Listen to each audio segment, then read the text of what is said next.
guys, it's Jill with Simply Made Unique by Jill, and I'm going to try a Tuesday furniture flip tip day. Today we were talking about painted or not. I found this table in a thrift store. Nobody could see the value in it. It was there for a long time, and it does have some damage.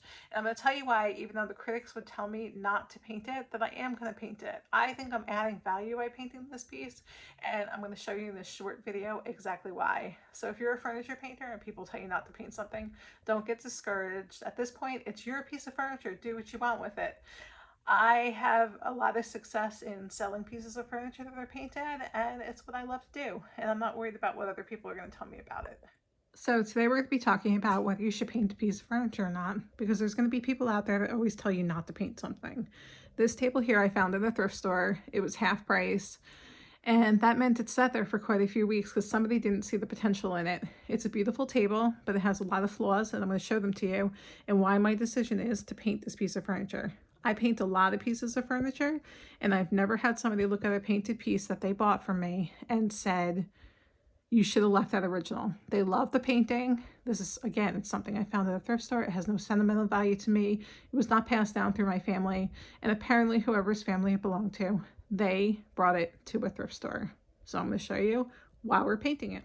Now here's the tag. You can find out a lot about a piece of furniture. On top, you're going to have the emblem from the actual company. You can find out the time period that it was made by looking up the different emblems that that company had. Next is the Mahogany Association. That's number 123 through them, meaning that it's genuine mahogany. So this is a good piece of furniture. Was this in perfect condition? I would not be painting it. I certainly value a good piece of wood, but it's got a lot of flaws that I'm going to show you and why we're actually going to paint it.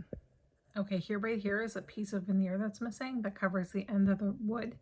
And that's going to be hard because it needs to be filled in. So if you're worse staining the piece or trying to touch up the stain, the wood filler is going to take a different stain than everything else. So it's just easier to fill it in with wood putty and paint over. Here's another example of something that's going to have to be sanded down. It looks like they dragged something across this piece of furniture.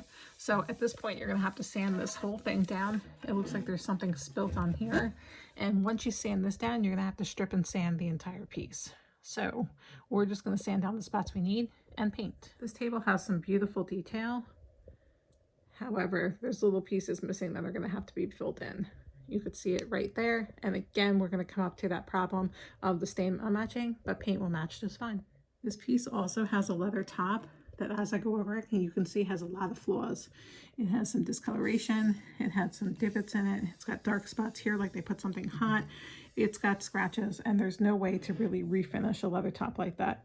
So it will also get primed, cleaned, primed, and then painted.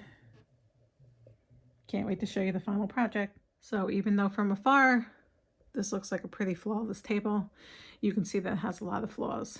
And why we're painting it.